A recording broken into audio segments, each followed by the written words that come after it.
நம்மள நெறைய பேரு ஹெல்தி டயட் அப்டின்னாவே காஸ்ட்லியா இருக்கும். சமைக்க அதிகமா டைம் ஸ்பெண்ட் பண்ணணும்னு நெனச்சுட்ருக்கோம். அப்டிலாம் ஒண்ணுமே இல்லைங்க. ஹாய், ஹலோ, வணக்கம். நான் டாக்டர் ஹேமா யோகா மற்றும் இயற்கை மருத்துவர். கொறைஞ்ச செலவுல சீக்கிரமா நம்ம வீட்ல இருக்கிற பொருட்கள வச்சு ஒரு ஹெல்தியான பிரேக்ஃபாஸ்ட்ட ரெடி பண்ண முடியும். நான் இன்னைக்கு வேக வச்சு தாளிச்ச தட்டப்பயிறு. இது பிளட் பிரஷரையும், கொலஸ்ட்ராலையும் குறைக்கிறதுனால ஹார்ட்டுக்கு ரொம்ப நல்லது. இதுல அதிக ஃபைபர், புரோட்டீன் இருக்கிறதுனால பிளட் சுகர் லெவலையும் மெயின்டெயின் பண்ணும். அதோட கொஞ்சம் கேரட், பீட்ரூட், முட்டைக்கோஸ் ஆட் பண்ண ஒரு சிம்பிளான வெஜிடபிள் சாலடையும் எடுத்திருக்கேன்.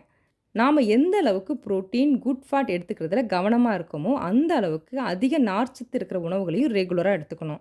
அதனால முடிஞ்ச வரைக்கும் ரா வெஜிடபிள் சாலட்ஸ உணவுல சேர்த்துக்க மறந்துறாதீங்க. அது மட்டும் இல்ல, குறைஞ்ச கிளைசெமிக் இண்டெக்ஸ் இருக்கிற ஃப்ரூட்ஸையும் ரெகுலரா டெய்லி எடுத்துக்கங்க. இதுதான் இன்னைக்கு என்னுடைய பிரேக்ஃபாஸ்ட். இந்த வீடியோ உங்களுக்கு ஒரு மோட்டிவேஷனலா இருக்கிறது மட்டும் இல்லாம, ஒரு ஆரோக்கியமான பிரேக்ஃபாஸ்ட் எடுத்துக்கிறதுக்கான ஒரு ஐடியாவும் குடுக்கும்னு நெனைக்கிறேன்.